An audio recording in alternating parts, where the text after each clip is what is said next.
Você pode se assentar, fique à vontade. Uma boa noite a todos. Bom,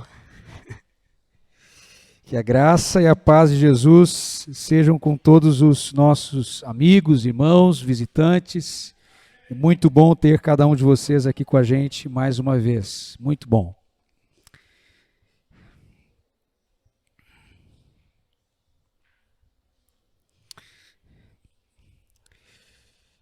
Nós vamos hoje olhar para a palavra de Deus, para esse salmo tão precioso, de número 4. Salmo de número 4, versículo 8. Convido você a abrir comigo a sua Bíblia.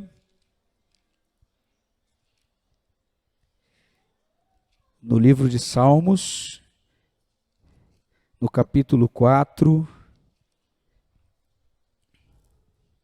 Nós vamos começar hoje aqui lendo o versículo 8.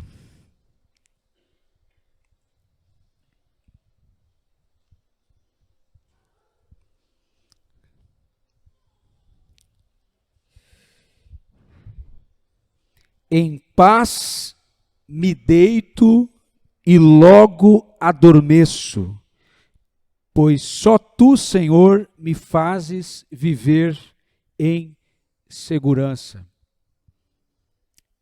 Em paz me deito e logo adormeço. Algumas versões está e logo pego no sono, pois só tu, Senhor, me fazes viver em segurança. Bem, vamos ter um momento de oração, amém? Senhor, nós te agradecemos pela oportunidade de estarmos aqui mais uma vez. Estamos muito alegres com tudo que o Senhor já tem feito. E também, Senhor Deus, temos a confiança de que o Senhor é fiel, é poderoso para continuar fazendo muito mais. E a nossa expectativa está no Senhor nessa noite, Senhor Deus.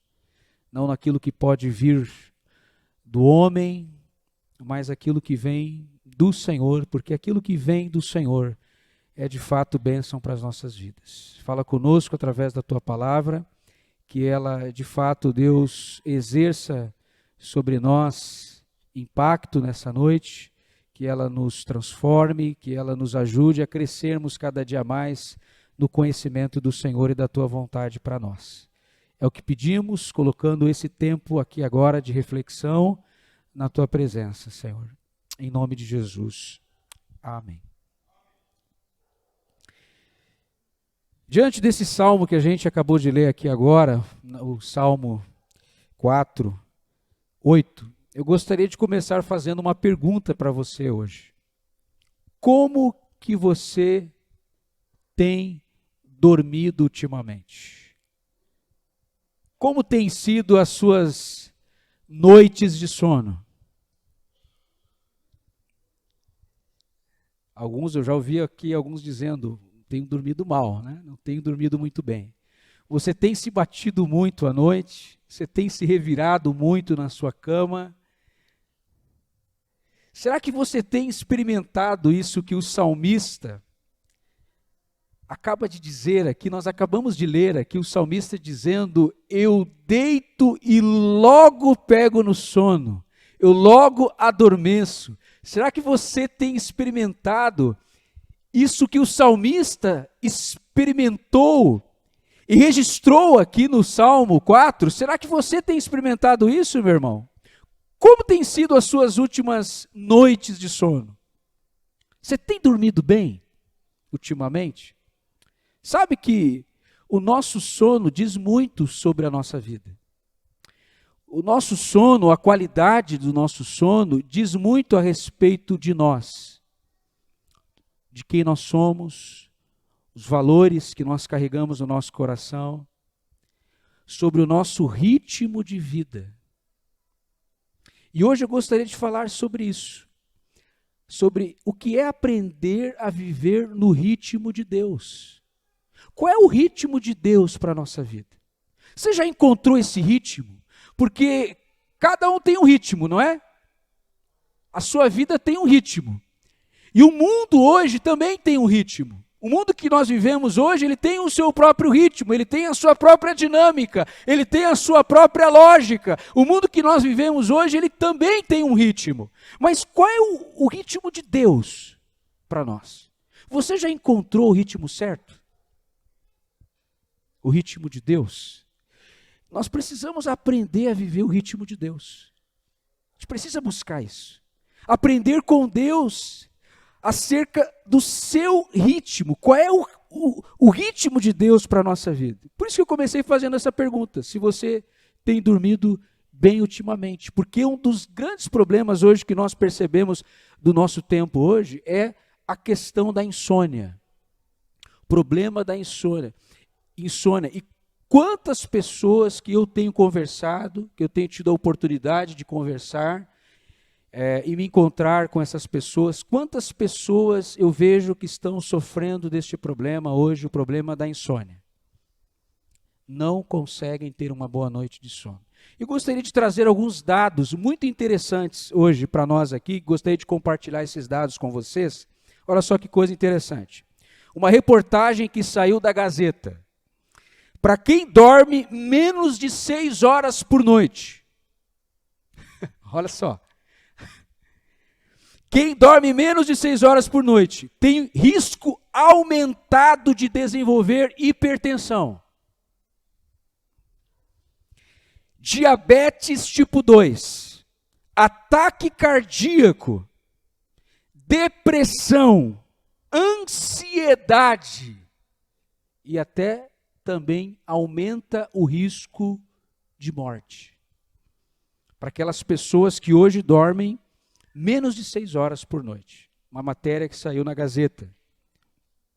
A insônia é um fator de risco para demência, especialmente o mal de Alzheimer.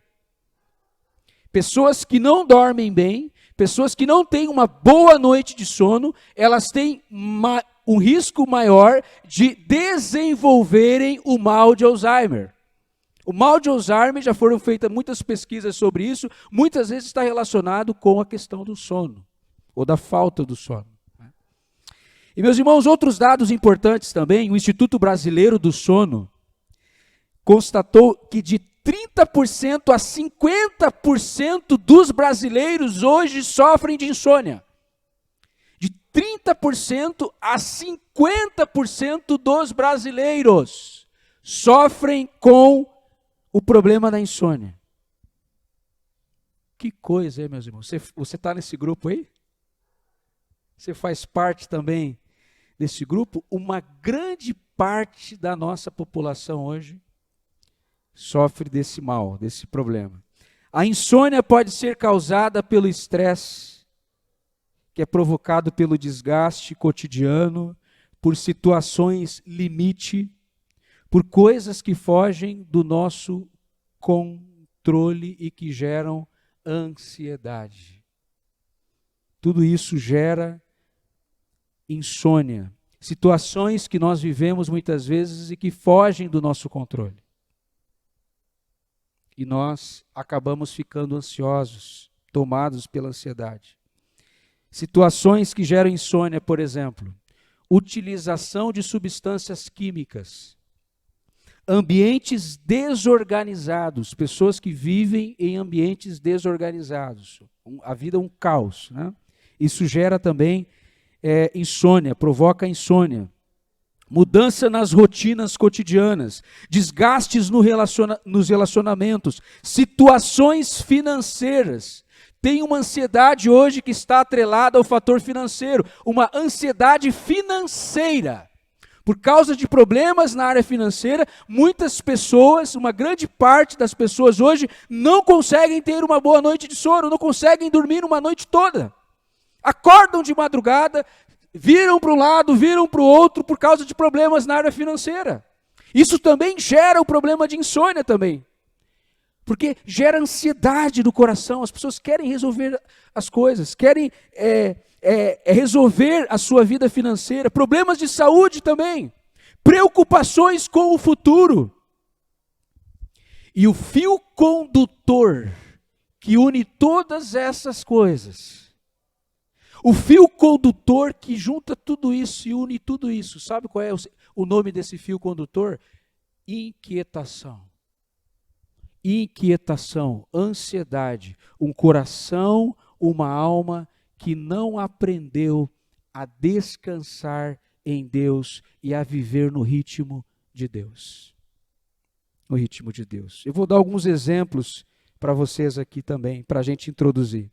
Uma boa parte da inquietação que assola o mundo hoje se deve a algumas preocupações em algumas áreas da vida, que tem a ver com o momento, com a fase da vida que nós estamos vivenciando. E cada fase da vida que nós estamos vivenciando traz o seu conjunto de preocupações. Por exemplo, você que está na fase de ter filhos pequenos. Pais que têm filhos pequenos têm muitas preocupações com os filhos, se preocupam com os filhos. É ou não é verdade? Onde é que meu filho vai estudar? Será que meu filho vai ter um plano de saúde?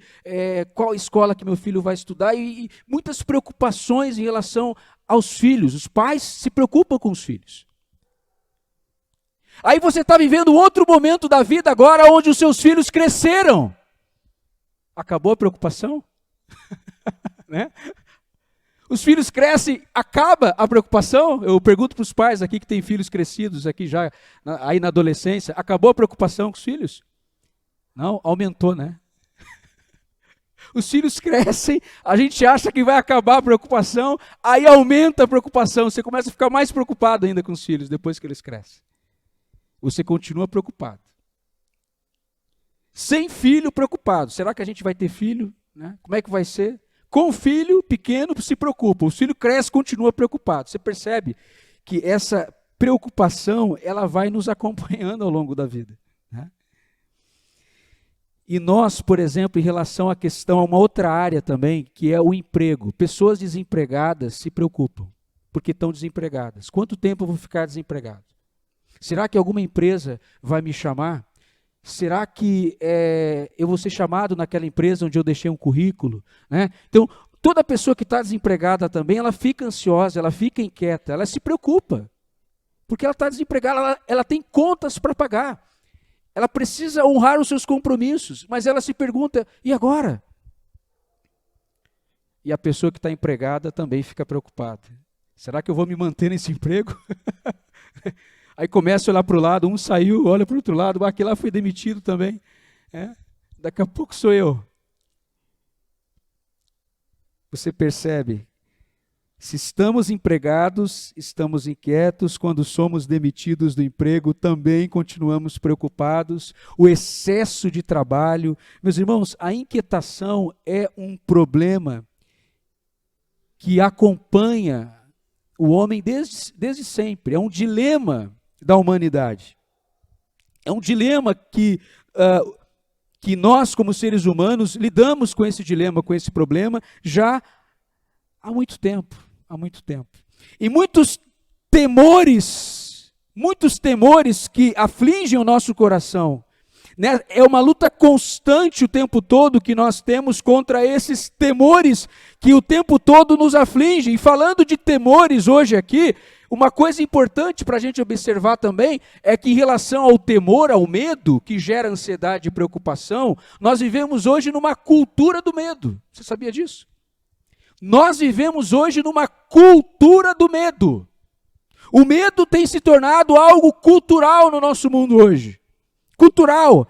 A melhor maneira de vender jornais, revistas hoje, aumentar a audiência dos noticiários, sabe qual é? É manipulando o medo das pessoas. Manipulando o medo. O pânico tem um apelo jornalístico hoje. O medo dá ibope. O medo vende. Você pode ver que as matérias que mais vendem são aquelas matérias bombásticas. Está para cair um meteoro aí em 2024, aí, né? Vai colidir com a Terra a qualquer momento. Esse é o tipo de jornalismo, de efeito midiático que gera nas pessoas pânico, medo. Né? Isso nós vivemos na pandemia também. Teorias da conspirações, né? E toda essa história, essas narrativas, meus irmãos. E as pessoas que estão por trás disso, elas sabem do poder que há na manipulação. E as pessoas manipulam O medo, ele é uma estratégia psicológica hoje. As pessoas se valem disso, elas se aproveitam disso, a mídia se aproveita disso hoje e utiliza o medo como um instrumento de manipulação das massas. Da manipulação das massas. E você pode ver que todo vídeo que viraliza hoje na internet, sempre é um vídeo que coloca a pessoa, né? Que gera um temor, um medo. O que vai acontecer? O que vai ser de nós agora? E aí as pessoas vão se tornando cada vez mais doentes, psicologicamente, emocionalmente, porque esse tipo de medo ele vai adoecendo, ele vai nos paralisando, ele vai nos adoecendo de dentro para fora, doenças psicossomáticas, doenças que não têm exame, não tem eletroencefalograma que possa detectar, porque não é uma doença no físico, ela se manifesta no físico, mas a origem dessas doenças e dessas enfermidades é a alma, é na alma, elas têm uma origem na alma. Está relacionada com o medo, com o pânico, com o temor, com a ansiedade. São as doenças modernas que a gente vê hoje. E todas essas doenças modernas dos nossos dias hoje estão relacionadas com essa questão do medo, do pânico, ansiedade. A inquietação, ela se manifesta hoje em muitas áreas da nossa vida. E aqui eu não estou falando de uma preocupação no sentido de sermos precavidos. Existe aquela preocupação que ela é saudável, né? Que ela é natural. Por exemplo, quando você tranca o carro, né? Você volta lá para ver se está trancado mesmo, né? A minha esposa sempre, quando eu estaciono o carro em algum lugar, trancou o carro, né? Ela sempre está me lembrando se eu tranquei o carro ou não, né? E eu vou lá, sempre dou uma checada para ver se a porta tá trancada mesmo. Será que eu tranquei, né?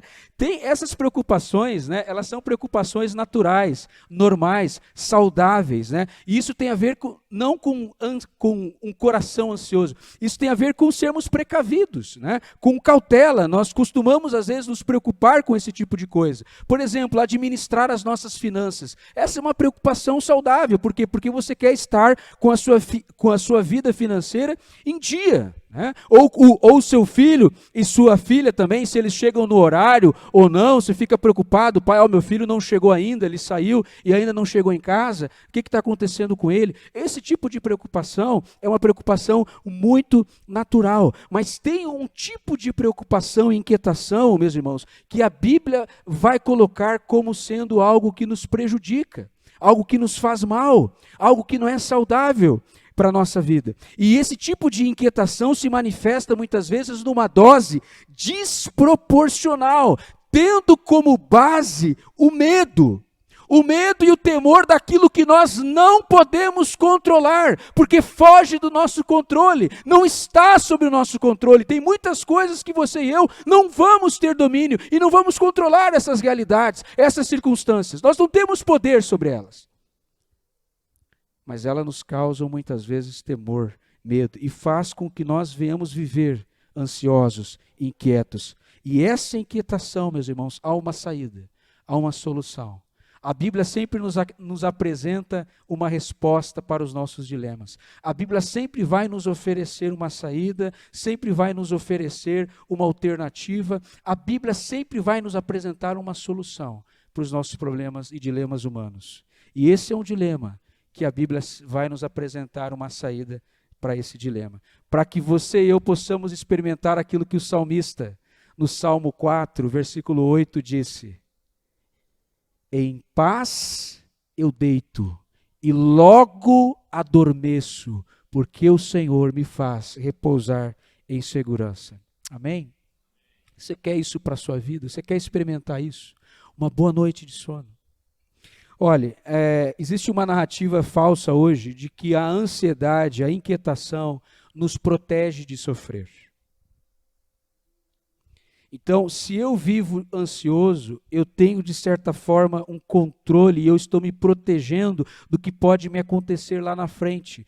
Eu estou evitando alguma dor, algum sofrimento, algum problema. Essa é uma falsa narrativa de que a inquietação nos protege. Nós vamos acreditando nisso, de que a inquietação pode fazer alguma coisa por nós. A ansiedade pode fazer algo por nós, enquanto nós estivermos estivermos inquietos com alguma coisa, nós nos sentimos como se nós estivéssemos no controle da situação. Essa é uma narrativa falsa, nós não devemos acreditar nessa narrativa. Porque a inquietação vai levar à insônia. E é isso que acontece, meus irmãos, quando nós ultrapassamos o limite de sermos responsáveis pela nossa vida e começamos a nos tornarmos ansiosos. Uma coisa é você ser responsável com a sua vida, outra coisa é você ser tomado de ansiedade e querer estar no controle de coisas que você não pode controlar. E aí isso nos leva a não experimentarmos aquilo que está no Salmo 4:8. Em paz eu deito e logo adormeço, porque o Senhor me faz viver em segurança. Uma resposta muito lúcida para nós, de Jesus, está lá no Evangelho de Mateus, capítulo 6. Então agora eu quero ir com vocês lá para Mateus, Evangelho de Mateus, capítulo 6.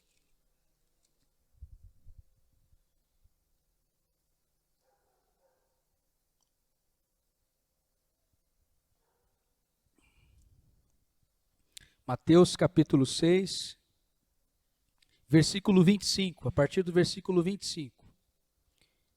Jesus, ele vai apresentar aqui uma solução para a gente poder lidar com a ansiedade, para que nós não sejamos dominados pela ansiedade, para que o nosso coração não seja tomado de ansiedade, de inquietação, o que nos leva a não dormirmos bem, a não termos uma boa noite de sono, tranquila. Jesus nos apresenta um caminho, e eu quero mostrar para vocês hoje aqui esse caminho que está aqui no capítulo 7, versículo 25 do Evangelho de Mateus. Veja só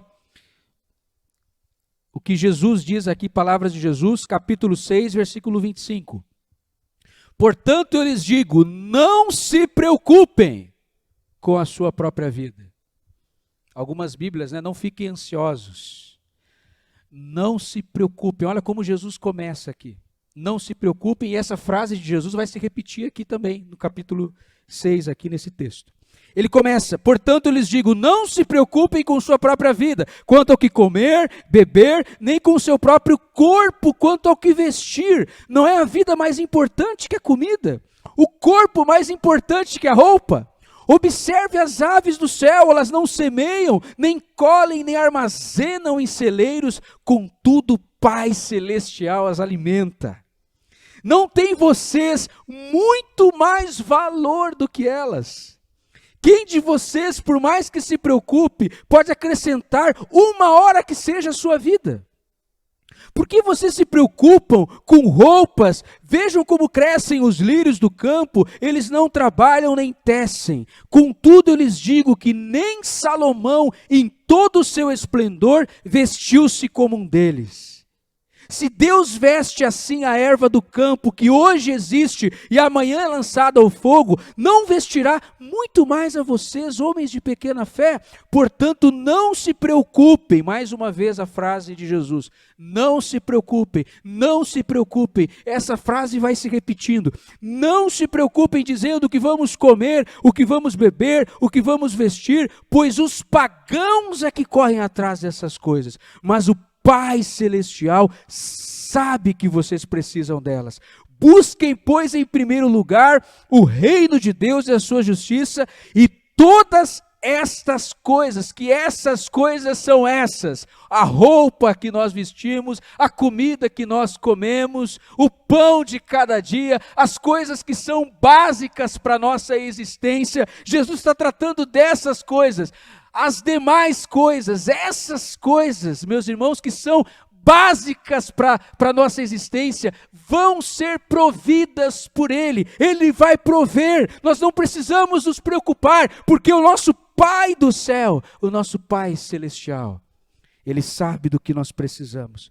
Busquem em primeiro lugar o reino de Deus e sua justiça, e todas essas coisas lhes serão acrescentadas. E como é que ele termina o versículo 34? Mais uma vez, portanto, não se preocupem com o amanhã, pois o amanhã trará suas próprias preocupações. Basta cada dia o seu próprio mal. cada dia o seu próprio mal. Meus irmãos, no verso 25, Jesus diz que nós não devemos nos preocupar. Não se preocupem. Não se preocupem. Não se preocupem. Não se preocupar com o que comemos, com o que vestimos. Essas são preocupações naturais, porque dizem respeito às nossas necessidades mais básicas. Mais básicas. Muitas pessoas, de maneira errada, interpretam esse ensino de Jesus. Eu quero aqui acender uma luz de alerta para isso. Muitas pessoas entenderam este ensino de Jesus de uma forma errada. Como que muitas pessoas entenderam esse ensino de Jesus? Como se Jesus estivesse dizendo, não se preocupe com comida, não se preocupe com nada, tenha apenas fé. Tenha fé que Deus vai prover. Então não vou me mover, não vou sair do meu lugar, não vou nem trabalhar. Se Deus vai prover tudo, né? Vou ficar em casa, esperando os corvos trazerem o alimento. As cordonizes vão trazer. Né? Ficar em casa aqui, de braço cruzado, olhando para o céu, ver se as cordonizes estão vindo trazendo o alimento, né? Como foi com o profeta Elias no Antigo Testamento, e elas vão achando até base bíblica para isso. Né? Não preciso trabalhar. Será que é isso que Jesus está querendo nos ensinar aqui? Que nós não devemos ser responsáveis e ter uma atitude responsável para com a vida? Não é isso que Jesus está tratando aqui. Sabe aquele casal quando casa, agora lembrei, né, disso, tem muito casal que casa, né? Aí os pais chegam assim, vocês são tão novos, né? Do que vocês vão viver? Vão viver de amor. Né? Aí casa, vão viver de amor, passa um perrengue, né? Aí bate na porta dos pais depois. Né? Pai, nos ajuda aí que a gente está precisando aí, a coisa está difícil. Né? Vai bater na porta dos pais, vão viver de amor. Tem muito crente que acha que é assim, vou viver de fé. Eu vou viver pela fé, né? Deus vai prover tudo. Essa é uma forma errada de entender esse texto de Jesus e o que Jesus está querendo ensinar. Jesus não está querendo ensinar isso. E meus irmãos, quando a gente lida com texto bíblico, existe uma regra de hermenêutica, de interpretação bíblica, que ela é básica para quem quer interpretar a Bíblia corretamente. Essa regra de hermenêutica diz, texto fora de contexto é pretexto para heresia. Não tire um texto dentro do seu contexto. Olhe para o contexto, para aquilo que está ao redor do texto, para aquilo que vem antes do texto, para aquilo que vem logo após o texto, para que você tenha uma interpretação correta, uma hermenêutica saudável, para que você possa interpretar a Bíblia de forma correta. Você precisa ter cuidado com o texto bíblico. Tem muitas pessoas interpretando esse texto de Jesus assim, não, eu vou viver pela fé. Agora, né? Deus vai prover tudo. Jesus não está dizendo que basta ter fé. O que Jesus está querendo dizer aqui então? Ele está explicando como que a inquietação e a ansiedade é algo inútil. Não há lógica em viver ansioso. A ansiedade não se fundamenta na lógica, não se fundamenta na razão, não é racional. Viver ansioso é insano. É uma insanidade uma pessoa viver controlada pela ansiedade, como se a ansiedade fosse trazer a solução para as coisas, como se a ansiedade fosse resolver a sua vida. Como se a ansiedade fosse a solução e trouxesse algum benefício real. E a ansiedade não traz nenhum tipo de benefício real para a nossa vida. Por quê? Porque a ansiedade é uma tolice. Viver inquieto, ansioso, é tolice, do ponto de vista bíblico, do ponto de vista do que Jesus está nos ensinando, do ensino de Jesus. A ansiedade, meus irmãos, é um caminho de insanidade. Não há lógica. Não há por que ficarmos ansiosos. É inútil. Me diz uma coisa.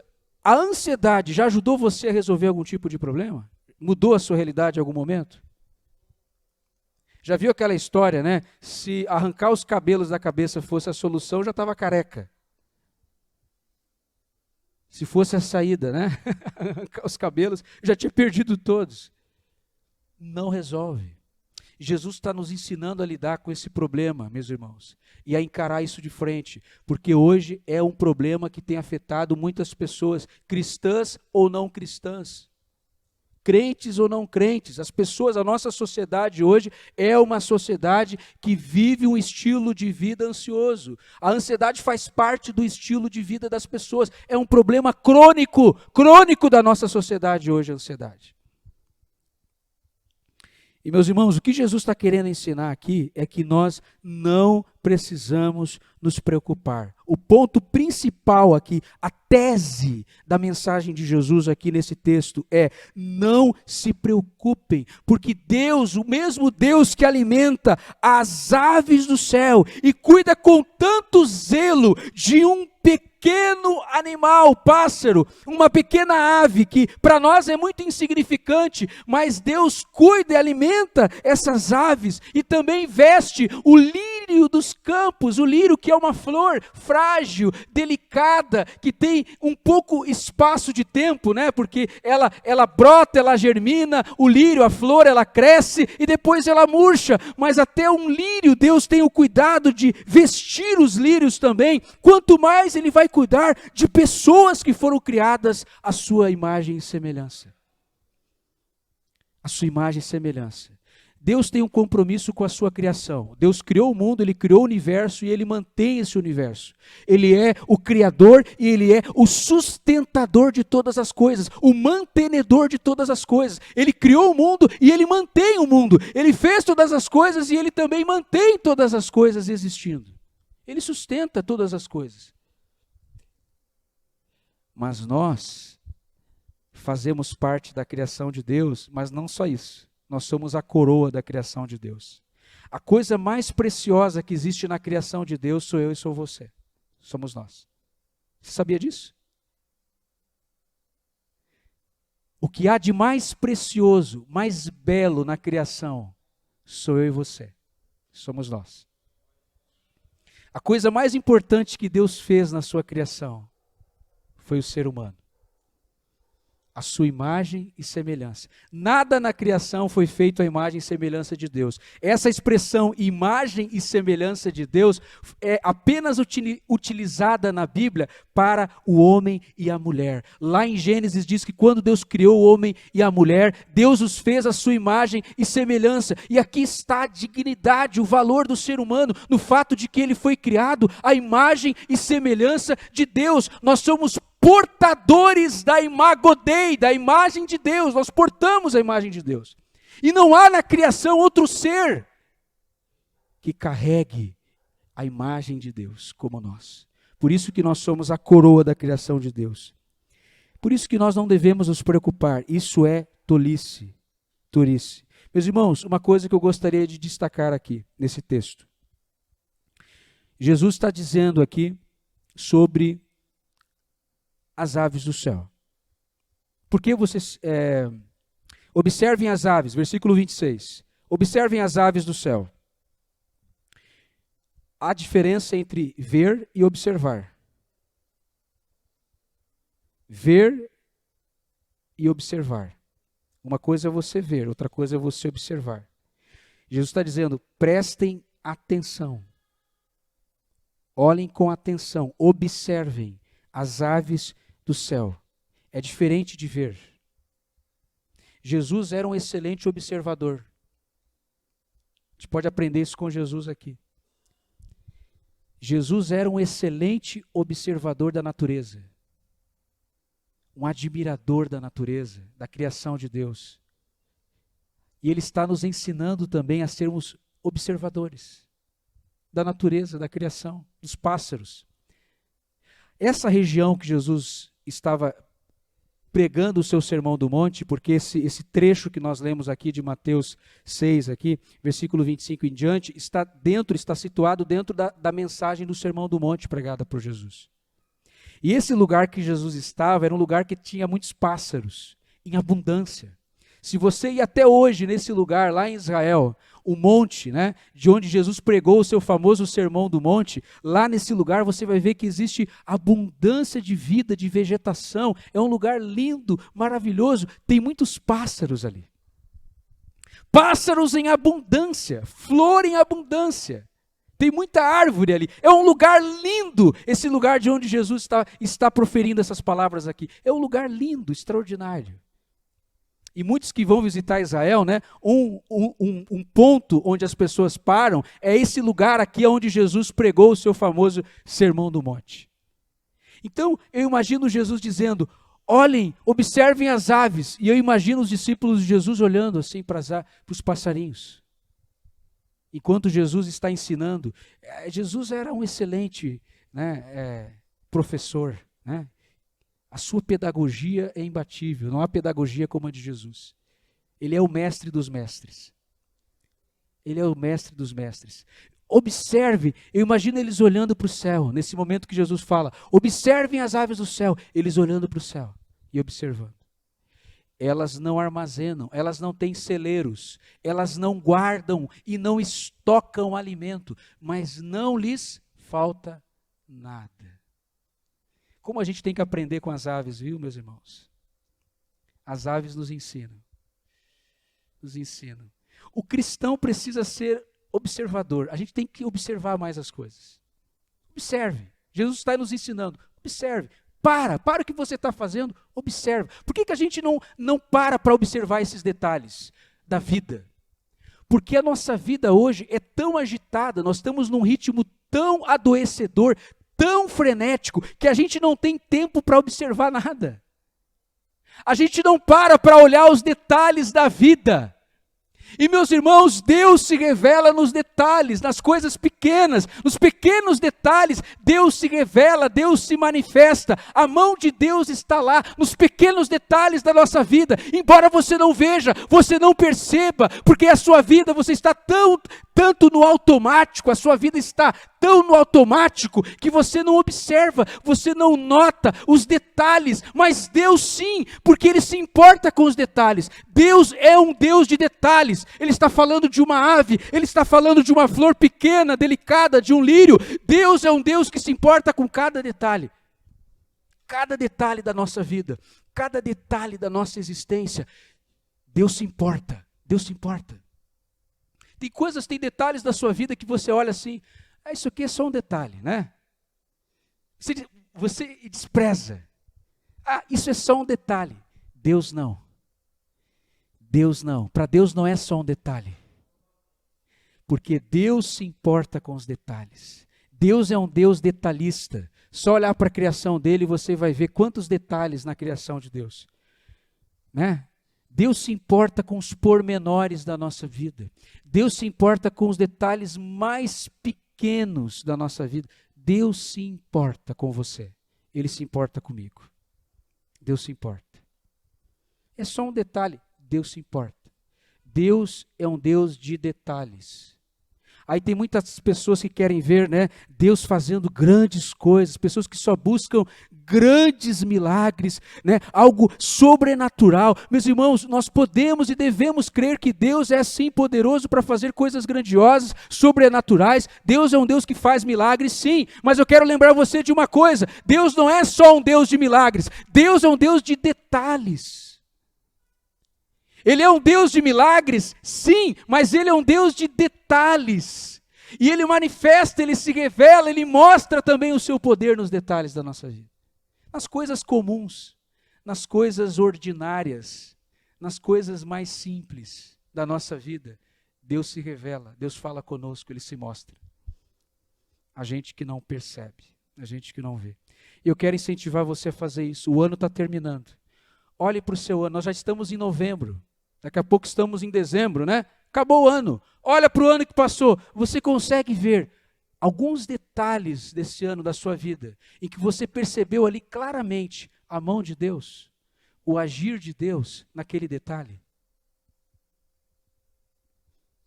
É um detalhe, mas você consegue ver ali a mão de Deus? Deus te guardando, Deus cuidando de você, Deus mostrando que Ele estava presente num detalhe. Num detalhe. Uma coisa tão pequena, mas Deus estava ali, mostrando que Ele estava com você, que Ele estava perto de você. Você consegue lembrar? Quantas mãos eu posso ver hoje aqui? Você consegue lembrar de alguma coisa? Olha aí, que coisa linda, né? Que maravilhoso, que bênção. Esse é o nosso Deus.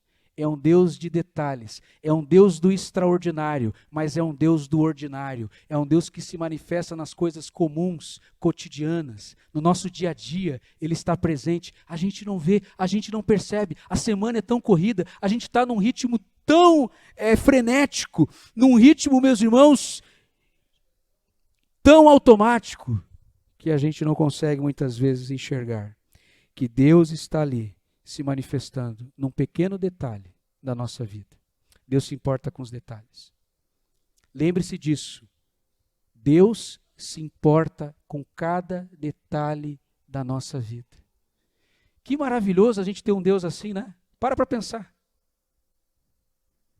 Que coisa boa, né? O nosso Deus é o Deus que se importa com coisas tão pequenas. Como um pássaro, como um lírio, não vai se importar comigo, não vai se importar com você. Que coisa tremenda, meus irmãos, isso. O Deus que rege o universo, o Deus que tem o universo na palma das suas mãos, o Deus que rege a história, se importa comigo, se importa com você e com os detalhes da nossa vida. Isso é maravilhoso. Viver e saber que a nossa vida está nas mãos desse Deus, de detalhes. Que coisa maravilhosa. Veja que Jesus não está dizendo para que nós não devemos fazer nada, pelo contrário, os pássaros fazem. Você já viu um passarinho parado? Está sempre voando, né? Mas não falta alimento para ele. Se tem uma coisa que um pássaro não tem, é preguiça. Porém, o que eles fazem sem inquietação. Sem inquietação. Meus irmãos, a tese de Jesus aqui é bem clara. Você vale mais que uma ave, você vale mais que um lírio comum. O argumento de Jesus aqui é que se os menores seres da criação, se os menores da criação de Deus possuem essa atenção e cuidado de Deus, quem dirá nós que somos a coroa da criação de Deus? E sua obra mais preciosa e importante. Está claro aqui o que Jesus quer ensinar. Você vale mais do que uma ave, você é mais importante do que um lírio. Deus atribui valor a cada um de nós. Sabe que hoje as pessoas estão muito preocupadas com a sua autoestima, né? Se a gente olhar para a história da igreja, esse não era um tema que estava presente, por exemplo, no período dos pais da igreja. Você não vai ver nenhum pai da igreja, na história da igreja, Agostinho, de Hipona, você não vai ver nenhum dos pais da igreja preocupados com o tema da autoestima. Isso é coisa do nosso tempo. As pessoas querem se sentir valorizadas. Elas querem ter uma boa autoestima. E o que significa boa autoestima no mundo em que a gente vive hoje? É ter um corpo sarado, ter muito dinheiro, né? Ser uma pessoa bem colocada na sociedade hoje, ter um bom padrão de vida, né? Será que as pessoas hoje que vivem assim têm uma boa autoestima? Isso não quer dizer. Não quer dizer.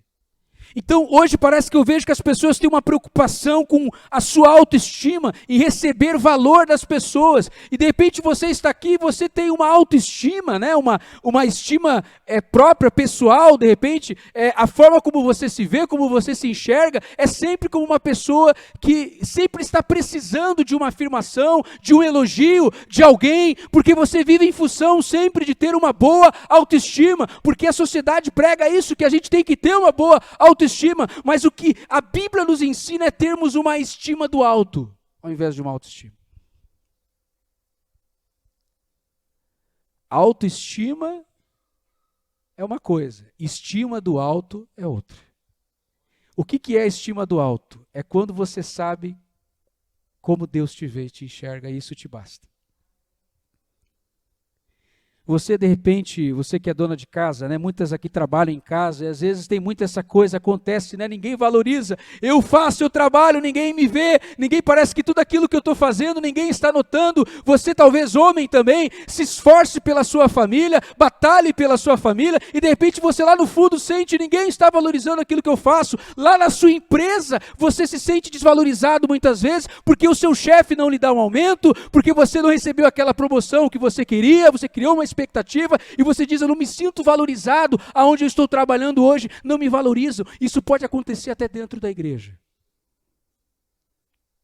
Pessoas não se sentirem valorizadas dentro da igreja. Sabe por quê? Porque você está buscando uma autoestima ao invés de uma estima do alto. Jesus está dizendo, o Pai de vocês valoriza vocês. Vocês valem muito mais para Ele do que uma ave, do que um lírio. Deus nos atribui valor. Deus nos atribui valor. Aos olhos de Deus você tem valor. Você é precioso para Deus. Deus nos estima. Nos estima. Então, ao invés de buscar uma autoestima, busque a estima do alto. Porque a estima do alto é que vai lhe dar e vai te ajudar a ter uma estima correta a respeito de você mesmo. Você não vai se desvalorizar, mas também você não vai se supervalorizar. Você vai ter uma estima equilibrada, um olhar, uma autoimagem equilibrada. Meus irmãos, e para encerrar, um último argumento de Jesus contra todo tipo de inquietação. E aqui tem uma frase também, que eu gostaria de compartilhar com vocês, do Alisson Davis. Olha lá, um passarinho e um lírio, né? Vocês já perceberam que as flores são lindas? As cores variadas. Você já entrou num jardim assim, você viu todo tipo de flor. Quem é que veste as flores? Jesus está dizendo, Deus veste o lírio do campo. Deus é o maior estilista que já existiu, né? Esse desfile de moda aí que a gente vê hoje, né? Vários estilistas lançando novas tendências, né? Da moda. Deus é o maior estilista, olha para as flores. Você vai perceber isso. Cada flor tem uma cor diferente, tem um jeito diferente, né? Tem uma beleza diferente. Deus é um Deus de detalhes, né? A frase agora do autor que eu queria aqui compartilhar, o Alisson Davis, mais para frente. A inquietação e a ansiedade são contrárias à realidade do reino de Deus, pois são uma tolice e nada conseguem se não deixar Deus de fora. Deixar Deus de fora, é isso que a ansiedade e a inquietação faz. Mas Jesus encerra aqui o texto dizendo, busque em primeiro lugar o reino de Deus. Como é que a gente vence a ansiedade e vence a inquietação na nossa vida? Buscando em primeiro lugar o reino de Deus e a sua justiça. Porque aí as outras coisas vão nos ser acrescentadas, meus irmãos. Então, o reino de Deus é vivermos essa realidade do reino de Deus. Do reino de Deus temos uma outra perspectiva. O que é buscar o reino de Deus? É entregar a nossa vida aos cuidados de Deus. Isso não elimina a nossa responsabilidade de lidarmos com a nossa vida de forma responsável e de lidarmos com as nossas preocupações e demandas, mas antes nos posiciona no contexto mais amplo. De um Deus que está cuidando de todas as coisas, de um Deus que reina sobre todas as coisas, de um Deus que é soberano e está no controle de todas as coisas, de um Deus que rege a história e que também cuida dos seus filhos. Nos posiciona nesse contexto mais amplo, onde Deus cuida de nós, o nosso Pai Celestial cuida de cada um de nós. Então, quando buscamos o reino de Deus, qual é o caminho ou a evidência dessa busca, de acordo com o ensino e as palavras de Jesus? É quando nós não vivemos ansiosos por coisa alguma. Isso mostra que nós estamos vivendo na realidade e no ritmo do reino de Deus. Eu comecei falando sobre ritmo, vocês lembram disso? Qual é o ritmo da sua vida hoje? Em que ritmo você está vivendo? Qual é o compasso da sua vida hoje? Você já encontrou o ritmo do reino de Deus? Você já aprendeu a viver o ritmo do reino de Deus? E qual é o ritmo do reino de Deus? Um dia de cada vez. Um dia de cada vez. Esse é o compasso de Deus. Esse é o compasso do reino de Deus. Um dia de cada vez. Meus irmãos, eu tenho repetido essa frase muitas vezes, ela tem me ajudado muitas vezes, porque eu tenho uma tendência a ser ativista. O ativismo, para mim, é um problema que de tempo em tempo eu tenho que me manter vigilante em relação a ele. De repente você sofre disso também. No meu caso, um ativista religioso, né? O ativismo religioso. Mas às vezes nós temos compulsões, ou uma compulsão alimentar, ou em relação ao trabalho também. Nós temos que tomar muito cuidado. E eu, às vezes, estou sempre me mantendo vigilante em relação a isso, mas quando eu percebo, eu estou me tornando um ativista. Estou trabalhando em excesso. E, meus irmãos, nós precisamos buscar esse equilíbrio, encontrar o ritmo certo, o ritmo de Deus para a nossa vida. Amém? Vamos perseguir isso juntos, vamos buscar isso juntos. Senhor, qual é o teu ritmo para a minha vida? Eu não quero imprimir o meu ritmo, eu não quero tentar forçar o Senhor a viver e se adaptar ao meu ritmo de vida. Eu não quero estar um passo adiante, eu quero sempre estar um passo atrás e quero que o Senhor esteja sempre um passo à frente da minha vida. Eu quero sempre estar vivendo no teu ritmo para a minha vida. E hoje nós vamos orar juntos para buscarmos isso e clamarmos ao Senhor para que Ele nos ajude a encontrarmos o ritmo dEle para a nossa vida. Um ritmo saudável, não um ritmo adoecedor, um ritmo insano, mas um ritmo que vai fazer com que a gente experimente e viva aquilo que o salmista viveu, experimentou e compartilhou aqui no Salmo 4:8. Em paz eu deito e logo adormeço, porque o Senhor me faz viver em segurança. Amém, irmãos? Vamos nos colocar de pé, eu vou orar e eu quero dar uma oportunidade para que você dê um passo até aqui à frente hoje.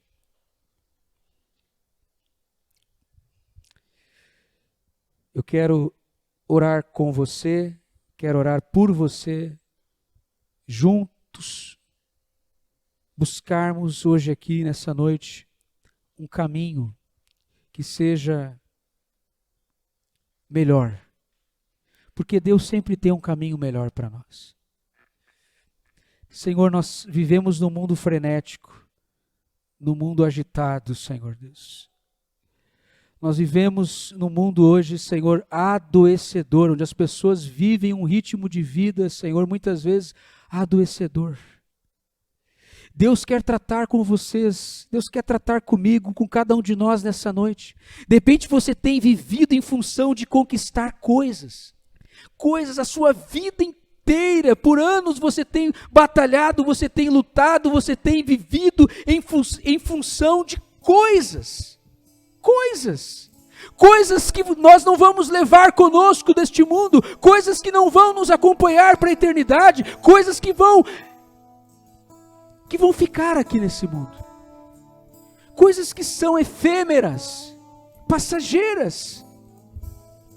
De repente você tem vivido ansioso por causa de coisas materiais. Você tem perdido boas noites de sono, você tem dormido menos, você tem tomado remédios, você tem alimentado uma indústria hoje farmacêutica, que é uma máfia hoje no nosso mundo. Porque você vive com o seu coração apertado o tempo todo, inquieto, ansioso. O que vai ser da minha vida? O que vai ser do meu futuro? Eu quero convidar você hoje a se lançar nos braços de um Pai que cuida de você, que supre as suas necessidades, que conhece as suas necessidades, que se importa com você sim. E que atribui você valor muito mais do que toda a sua criação. Você é mais valioso, você é mais precioso na criação de Deus. Portanto, Ele vai cuidar de você. E o recado de Deus para você hoje é: não se preocupe, porque Deus cuida de você. Deus está cuidando de tudo. Deus está cuidando de tudo, minha irmã. Meu irmão, Deus está cuidando de tudo. Ele cuida de tudo. De cada detalhe, Ele está cuidando. Ele se importa com os detalhes da nossa vida. Ele se importa com as coisas mais pequenas. Ele se importa. Ele está cuidando. Ele te ama. Ele te olha com amor nessa noite. Como um filho amado. E eu te convido hoje a se lançar nos braços desse Pai do céu, desse Pai celestial, que cuidou de você ao longo de todo esse ano e que vai continuar cuidando de você ao longo do próximo ano de 2024. Ele vai seguir cuidando de nós, da sua igreja, do seu povo. Ele vai cuidar, porque Ele cuida. Ele é um Deus que cuida. Deixe Deus cuidar de você, meu irmão. Deixa Deus cuidar de você. Enquanto o grupo de louvor canta essa canção, você que está vivendo um conflito hoje interior, uma luta, uma batalha aí dentro do seu coração tem se travado. Talvez você tenha dependido muito tempo, ainda depende de remédios, de artifícios para dormir, para ter uma boa noite de sono. Talvez você faça parte daquele percentual de pessoas hoje que não conseguem experimentar aquilo que o salmista experimenta, de deitar na cama e logo adormecer. E ter um sono tranquilo, porque Deus cuidou dele ao longo daquele dia. Por isso ele pode viver tranquilo. Enquanto o grupo de louvor canta essa canção, saia do seu lugar. Eu quero orar com você hoje aqui. Quero pedir que Deus esteja com você ao longo dessa semana também, cuidando de você e te ajudando a encontrar o ritmo certo, o compasso certo para a sua vida.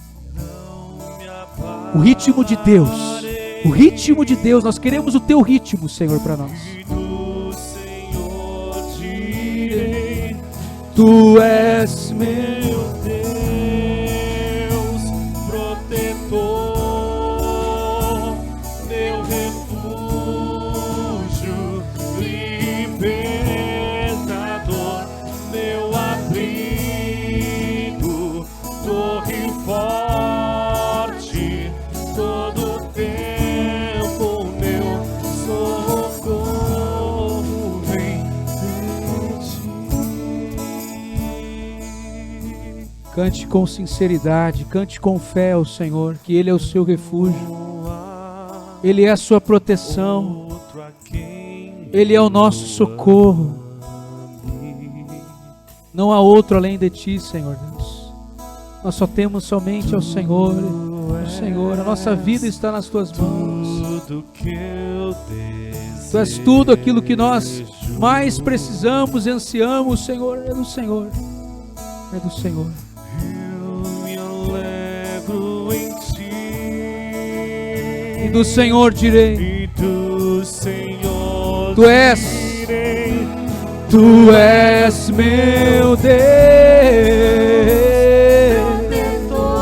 protetor, meu refúgio e libertador, meu abrigo, Torre oh, todo tempo meu. socorro. Tu és meu Deus, és meu Deus, protetor, meu refúgio, Ele é o nosso libertador, Ele é o nosso abrigo, Meu abrigo, Ele é a nossa torre forte, torre forte, todo tempo meu socorro vem de ti. Todo tempo, Senhor, todo tempo meu socorro vem de ti.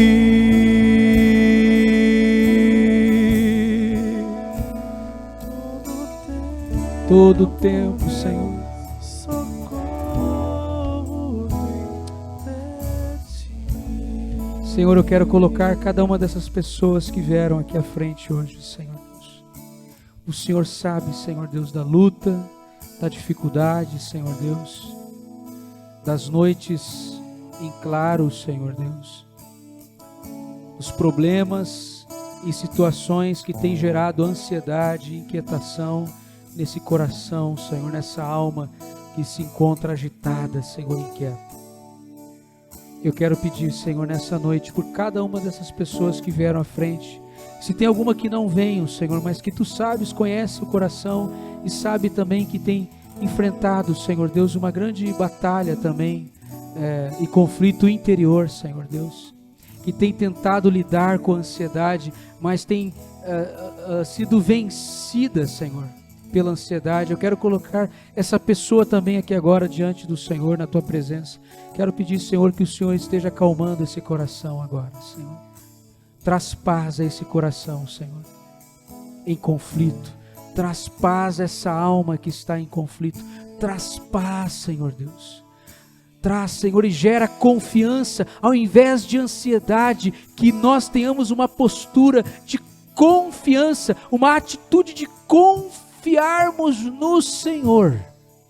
Termos fé, porque, Senhor, a ansiedade, ela é incompatível com a fé, ela é incompatível com uma confiança serena, tranquila no Senhor, no cuidado do Senhor. Senhor, eu quero pedir que o Senhor esteja com cada uma dessas pessoas aqui agora, Senhor Deus, abençoando, cuidando, fortalecendo, Senhor Deus, acalmando, Senhor, trazendo paz, a paz do Senhor.